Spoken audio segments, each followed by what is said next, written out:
How would you create wealth? This is my goal for you in 5 ways. Number 1, without losing your mind. Do you know those people who create wealth with losing their minds, going nuts? Not you, okay? Without losing your health, no compromise whatsoever. And number 3, without losing your resources, including your financial resources. Number 4, extremely important, without losing your reputation. All you got is your reputation. You don't have anything else really. And number 5, without losing your values or your own dignity. Bottom line, no compromise. This is the first idea you have to face because you have been taught with wealth or money, you need to compromise. You will discover that it's not the truth. Why this is so important? Because you're not growing any younger, my friend. You're not. That's just fact, right? So your time is now. Many laws I will share with you in relation to money. The most important one is the law of polarity. It's not the most important. It is one of the important laws. And the way I designed this program and I designed the activities and everything else with the energy work behind it, that you will experience this at a heightened level, meaning you will see the thing and the opposite of the thing. Isn't it that you have an intention of wealth? Maybe you will experience momentarily lack of it or some challenges with money. That is possible.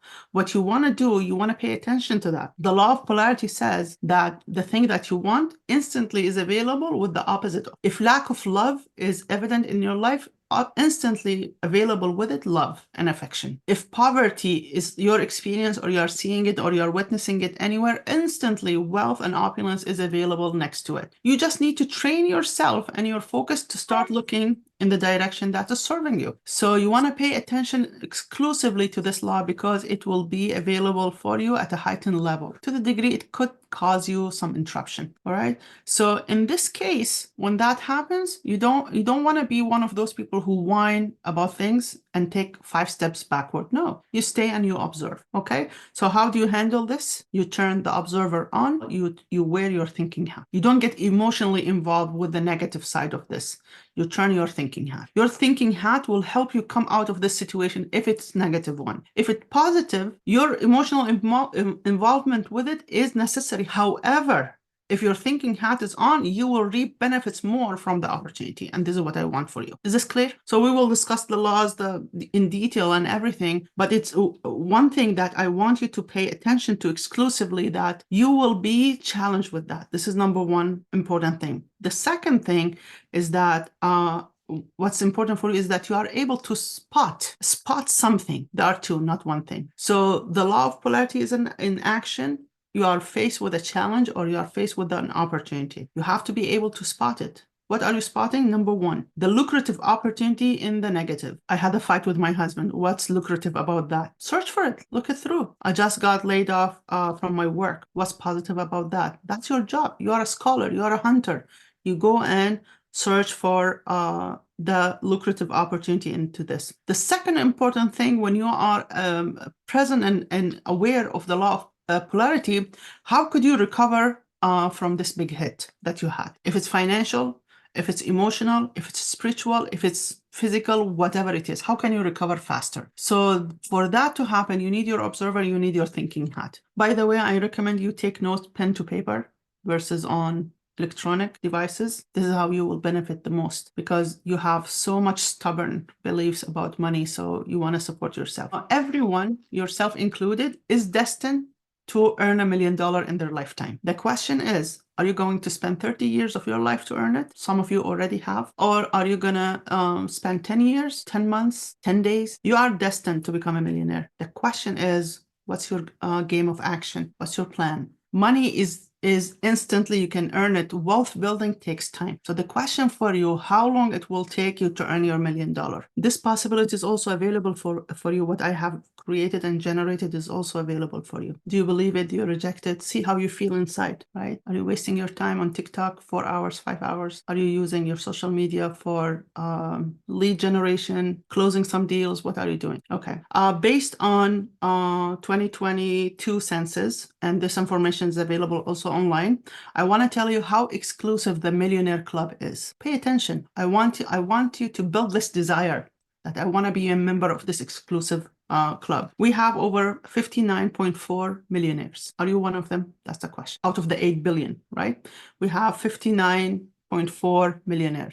79% are self-made. You could be too. Not through inheritance, not through increase of shares. No, none of that. Or increase of market value of an asset. No, they are self-made millionaires. 79%. That could be you. And for women, our beautiful women in the club, 27% are women. Are you one of them? If not, you could be. Look at the number, 59.4, 60 million, 60 millions. It's not really that exclusive after all. There is a seat for you in this club. Truly there is. You truly have a big chance to enter the club, especially this year, especially now.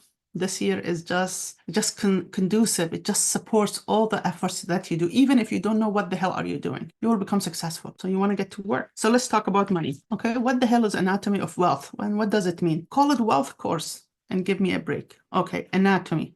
Let's dissect it. Anatomy is a branch of science, focuses on studying the subject and the parts of the subject. Is that clear? So we will be dissecting that. In what terms? In terms of branches, in terms of differences, in terms of positions and evolutions. All of these things are important for the word anatomy to happen. Okay, I'll give you the next definition. Anatomy is a structure and the internal working. You put a 1,000 line under internal working. It's a structure and an internal working of the things and the complete process of integration of the things. I'll repeat, anatomy is the structure of the internal working of things and its complete process of integration. You have an internal working and there is no process of integration, good luck. You have a process of integration mentally, intellectually is available, but you have no internal working, also good luck. You need to have both. The internal working, i.e. blueprint, and the complete process of integration. Why did I choose the word anatomy for this course? Because it combines the art and the science. Money, even a monkey can earn by being employed in a circus. Wealth, not everybody can have or make or generate. So get, for God's sake, your idea, your thinking, your attachment around, I want to earn money. No, you don't. You want to build wealth. Money you can earn, no problem.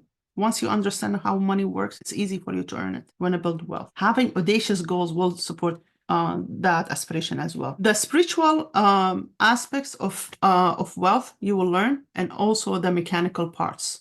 So we will not only talk about spirituality, philosophy. No, you will have spiritual aspects of wealth. You will also learn about the mechanical part. You will learn the philosophy, the theory, and also the application. So it's a full, completed, full round process. What are we gonna discuss when we are discussing the anatomy? 4 main things. We will look at the roots, which is the foundation of wealth. We will look at the trunk, which is you, and this is the most important part. And we will look at the leaves of wealth, which is the areas, avenues, or channels. And also we will look at the fruits, which is the results in each area. So this is what you can expect. Next week, I will explore it even more with you. So what is wealth? Let's look at the definition of wealth. Wealth is assets that makes you money while you are asleep. If you have an asset which is not generating money for you while you are asleep, that's not wealth. Okay, wealth is assets that makes you money while you are asleep with no or little engagement or involvement from your part. If you invested in a property which is rented and your involvement was just to find a good tenant and you rent it and it's generating money on the clock for you, that's wealth. Forms of wealth or examples, you could have that is a business, a factory, a workshop, a store, is bottom line, a business, online, offline. You could have a software or an app, very popular, very profitable. I'm an investor in many funds invested into an asset, meaning like you had some saving. You had your RSP plan or your 401k and you invested it into an asset that breeds money for you. You could have that also in a form of affiliate marketing. Either you are an affiliate or you have an affiliate in your business, and any type of royalties. If you have written a book, you have a podcast, you have any form of royalties or intellectual properties or any kind of royalty. Okay, this is the general definition. In terms of spiritual definition of wealth, we want to look at this thing, that wealth is associated predominantly spiritually with 2 main aspects. So wealth in general is associated with accumulation. You want to accumulate stuff, right? Spiritually, this is not how wealth is defined. Spiritually, wealth is defined with two main things. And you want to explore those things as you are writing them down and then reviewing your notes. You want to look at if this is true with you or not. Number one, having an attitude of the heart. So many, they say, if I'm a good person, I'm wealthy. If I'm kind, I'm wealthy. If I don't have ill feelings toward anyone, I'm wealthy, right? And then second, you want to have some sort of God or higher power, meaning you do everything you do is associated with God or the higher power. Consider a lot of people who have this kind of definition, they don't want to be greedy. That's dangerous because that they associate being greedy is not spiritual, right? So you want to examine those things with you. Let's look at other definitions of wealth. Wealth, if you have abundance of valuable things, positions, you have a state of wealth. For some, they have jewelry. For some, they have cars. They have collection of sport cards. Some men, they have those things that are important for them. If you have collection of recordings, records, whatever. If you have a collection of things, you think this is wealth because I have this kind of collection. You could associate that definition to it as well. Wealth in general is a plentiful supply of a particular resource. In our case, is money. I have children. No one will say I'm wealthy with children if you have more than one. If you have plants and you like plants, you will never say I'm wealthy with plants. For women who have so much makeup and so much nail polishes, they wouldn't say I'm wealthy with makeup. I wouldn't say I'm wealthy with scarves, right? Money is what we want. And wealth is the sum total of assets you own. There is a title deed in your name. There's a contract. There's an agreement, something in your name. This is how you associate wealth. Why having it be in your name is important? Because it gives you financial security. It is in the name of my husband, not my wealth. It is in the name of my father, not my wealth. My wealth is what's in my name. The word wealth carries in it, it implies the feeling of abundance or the meaning of abundance or the signs of abundance and security. These two are necessary for you to feel content, even if you are spiritual. For those who are spiritual and they say, oh, money is not important, but they belong to a church, they want to make sure the church is feeding them and giving them a place to stay. Let's say if the church told them or the mosque, you are on your own, they will say, screw this church. I don't want to be spiritual anymore. They will go to work. You want to make sure that you are taken care of and you are secure. You have abundance and you are secure. This is human basic need. It has to be filled for you to feel whole and complete. Do you see that money is a small part of wealth? Or no, but it is wealth, right? So this is the law of polarity still at work. Money is not wealth, yet money is only the definition of wealth that we care for. So the law of polarity is still at work. All right, so types of wealth. We have 7. Before I discuss with you the types of wealth, you want to understand that wealth is something you create by the person that you become. Yes, accumulation is necessary for you to create wealth, but wealth is something you will have and create by the person that you become. You have a crappy attitude, you will not become wealthy, right? And we can go into that in the identity lesson, so you will have more about that to learn from. But bottom line, you are not really wealthy until you own some sort of assets. The type of assets I want you to consider is the 7 that I will share with you. Number 1, financial wealth is money. Number 2, social wealth, which is status. It is necessary for a lot of us. Time wealth. Do you consider time to be a wealth or aspects of wealth? What does it give you? Freedom. Bravo. If you have freedom, you have wealth. That's why we don't like our bosses at work. I hope my employees, they like me anyways. Well-being, wealth, which is your health. And health is in 3 categories: mental, emotional, and physical. If you have physical health and emotional health, mentally you're disturbed, you don't have health. If you are smart, as you are very smart, I don't want to curse, you are very smart, but emotionally you are disturbed, you don't have health because your vision is impaired. If your vision is impaired, you cannot make sound decisions. If you don't make sound decisions, you will never accumulate wealth. It's by luck. Maybe one time you will be successful, others, it depends on your luck. Number 5, spiritual wealth. I want to be spiritual. I want to feel the connection with the universe. I want to experience the divine oneness. Experience wealth, that's lifestyle. Relationship wealth in form of partnerships, connections, and alliances. No wealthy man have truly become multimillionaire and billionaire without having those work. Where's the compromise? No compromise. As you are becoming wealthy, all these 7 areas all together simultaneously all together are improving. Let's talk about the status wealth, which is very important. A lot of people, what they do when they start earning money, they spend this money on material things that will not generate any kind of cash flow or revenue for them. So what did they do? They lost the opportunity to invest. Oh, I'm investing in a Louis Vuitton purse because it will give me the sensation of wealth. Bullshit, bullshit. Your sensation doesn't come. Go to the shop, touch it as much as you want. You don't need to necessarily own it. Go to your friend who has it and ask her to carry it and take a picture with it. And look at that picture every single day. What you want to do, you want to buy assets that breeds money for you. Status is a trap. You will naturally have the status when you earn more and you have more. You get that? You don't need to buy a membership to the millionaire club. Once you become one, you are already invited. You guys get that? This is what people do. Invest lavishly in items that are not meant for you to prosper from. It's a marketing strategy with a very extensive pricing. It is designed not for the wealthy people. It is designed for those who want to look wealthy and want to appear wealthy without necessarily having it. You guys are making the connection. I see this all the time. A person barely are making their ends meet, and they go and they invest in a car because they want to show or appear wealthy in front of their friends. And they don't even own a room to their name. This is social corruption that we have. You have to reach to the degree that you don't give a shit about anyone who's thinking good or bad about you. How you feel in your skin with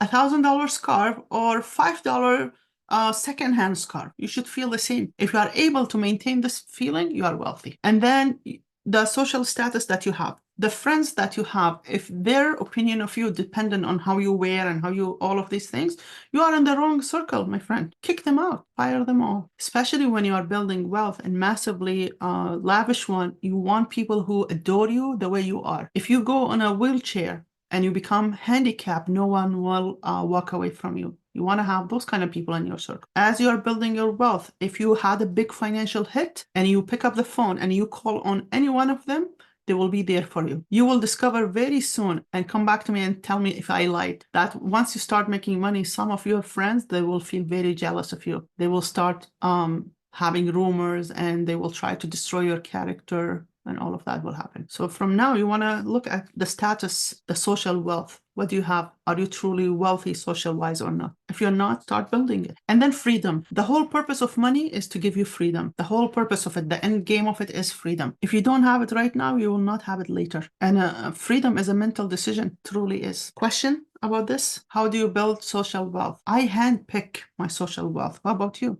Handpick the people in your circle. I put every human being in my circle into a test. If they pass, they stay. If not, they leave. I dare anyone to test me. If they test me and I'm genuine and I'm honest with them, I'm staying with them. As you're building, you want to have people who will have your back, who will be there for you, who will support you, who will cheer you up. The journey of wealth building is not an easy one. It could be fun if you have the right social status and you have the right circle in the right circle. All we have acquaintances. They like us location-wise because we are in the same location, in the same company, or the same area, in the same neighborhood. There's no real commitment into the relationship. You want someone who is invested into you.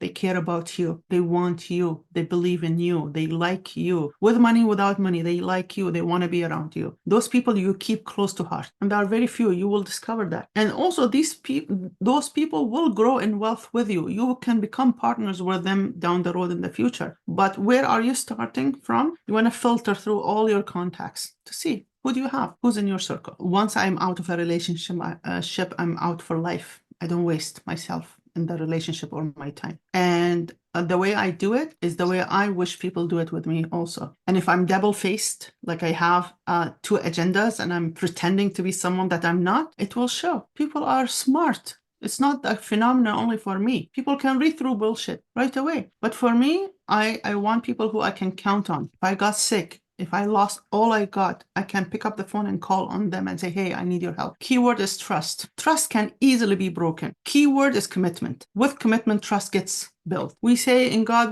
we trust. It is for God's sake written in the dollar bill also. No one trusts God with anything. You can believe in God. Live a difficult day and I will see you. Or maybe a month extensively, and I will see you how much you trust God. It's all about commitment. And Commitment only being shown not in words, in behavior, in action. There is a quote that I love so much by Maya Angelou. She says, when people show you who they are, believe them, but the first time.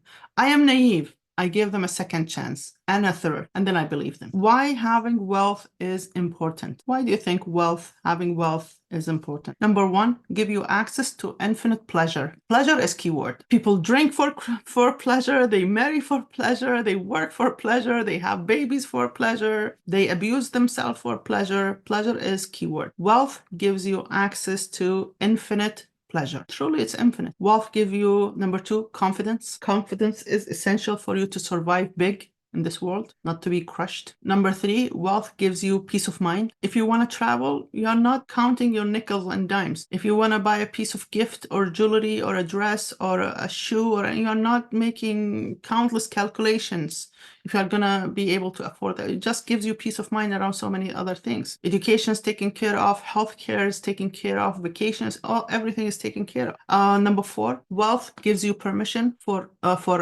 full self-expression. You're not taking permission from anyone. Number five, wealth gives you quality of a lifestyle. Many people in this world, they don't have access even to internet. So wealth gives us access to quality of lifestyle.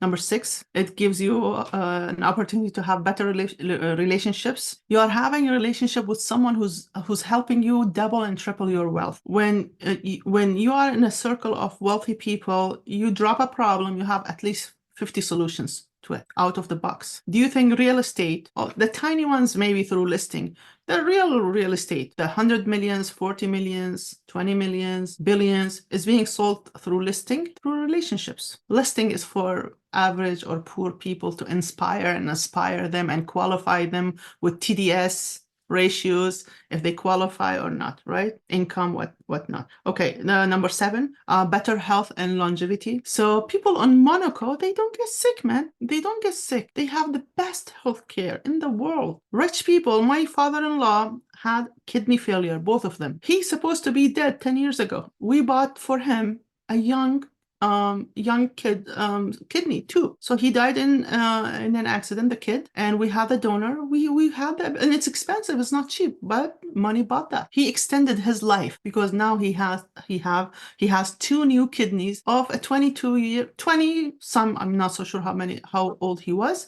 but a young kid. So his kidney will run a little bit longer. Do you think rich people, they don't have organ replacements because they want to live longer? They do. And for women, they have surgeries and whatnot. They look better. They have access to that. And finally, number eight, for those who are very spiritual and they care about the world, you will have ability to contribute and create impact. If you care for the children, if you care for women, if you have a cause, if you want to create some good in the world, having money will help you, or wealth per se will help you do that. Having impact is a leisure thing. Please write this down. It's not one of your needs. Being secure is your number one need, safe and secure. I want to save the world. Earn some money, my friend, first. I'm very much sarcastic in this course because I want to challenge you. So you earn it. So you get out of the comfort zone, not because I want to put it in your face. I want to put it in your face for good reasons. Okay? Pay your own bills first and pay somebody else's bills second, and then change the world. Many have the inspiration or the aspiration of leaving their day job.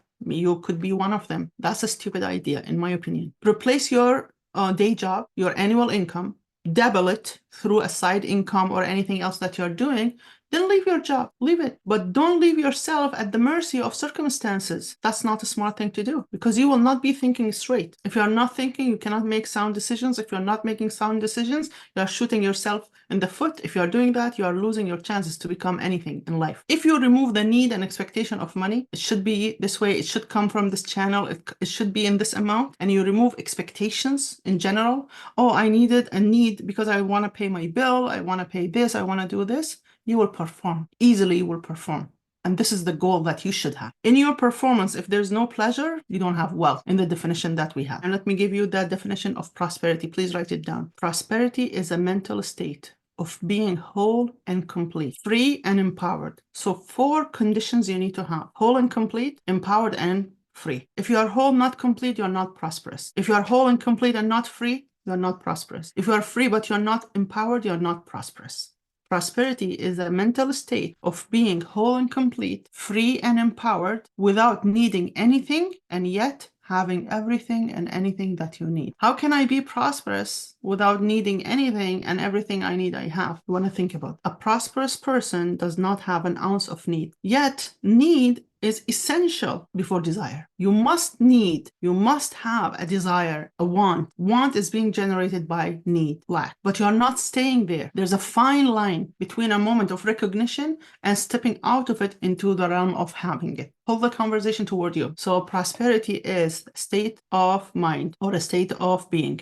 It's a mental state of being whole and complete, free and empowered, without needing anything. I don't need my bank account. I don't need my social status. I don't need my name. I don't need my gender. I don't need my nationality. I don't need anything. Without needing anything, and yet anything and everything you need, you have. You guys get this? You will experience moments of lack, even if you're a millionaire. You will still have some lack, but you're not dwelling on the lack. It's a fine, tiny moment that you are jumping, you are transitioning. The lack, the purpose of the lack or the need is to generate a desire. And you are stepping out of it. And then through your state of mind, you are attracting it to you. It comes to you, you don't go to it. You don't pursue it. That's the true state of prosperity. This is in contradiction with the meaning of plenty. Plenty is prosperity also, but this is not the definition that I mean, right? It could be that also. There is an author, I don't know who, said prosperity is what you have when money is spent. Consider how you feel when you're spending money. Oh my God, I have less. I'm not so sure how am I going to pay my credit card bill, especially if you made a large payment or a large purchase. So it's a mental state. You are not less with an ounce when you are spending money, or you are spending whatever. Here is the reference is money. But how can you be prosperous in ideas, solutions, right? Relationships, your own mental well-being, etc., etc., etc. This is the definition of money. Money is also a thank you note for your services. If you're a husband, you're a wife, if you are a child, thank you for being in my life. As a token of my gratitude, I'm going to spend on you, right? Thank you for being my wife, taking care of me and my house. As a token of gratitude, I'm responsible for, I'm taking care of your needs, etc., etc. If you are a service provider, you are a graphic designer, you are a coach, you are a real estate agent, whatever you are, is it that you do in exchange for your services, even if you are selling a product, there's a service involved in it. Money is a thank you note for that. No one cares about the product, right? Many, they care a lot about the service. Next, money is a state of mind, is an idea, it's energy. For those who have studied the power of the mind, this definition will apply to you, and it's very important for you to recognize that money is the being, is the doing, and the having power of the mind. The demonstration of your power of the mind is money. I'll give you my definition. Money is the ability to have debit and credit on people's time. Write it down and then I'll explain it. Money is the ability to have debit and credit on people's time. What does that mean? I always say never accept a free thing. Always pay for everything. There's no such thing as free, ever. You can give extra value, that's recommended. Do that, but there's no such thing as free. When someone is giving you free, they are having a debit, they are having a credit on your time. You owe them energetically that time, that thing, that gift. You have to pay it back one way or another. When I give all I got. I don't hold back. Why? Because I want to establish credit. I don't give exact amount to the exchange of the money.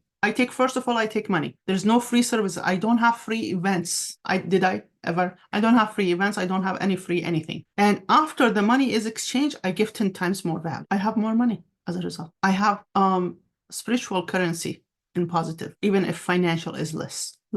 Financial is not important. If you have more spiritual currency, it will translate into financial currency. You guys get this? Okay. Money is a made-up idea. However, earning it is a noble act. Anyone wants to be noble? All of us. Earning money is a noble act. See how you feel about this statement. See how you feel about this statement that earning money is a noble act. This is something I learned from my dad, which I tell you a lot of stories about him. Money is a character. Money says, if you understood how I work, I will come to you. Then your job is to establish this understanding, to learn how money works. Hustle, grind, huffing, puffing, no, it doesn't exist. This is the institution's idea to enslave you so you can work for them, so they can become richer and richer. They train you through education and then later through the workforce. That's why I encourage everyone to start a business. If you want to improve the economy, business. If you want to do better in life, business. If anything, you want to do business. When I purchase, I don't purchase from the big stores. I purchase from the local small grocery store. Even if it's more expensive, I'm supporting them economically so they can survive, right? When I want to print some papers or materials or whatnot,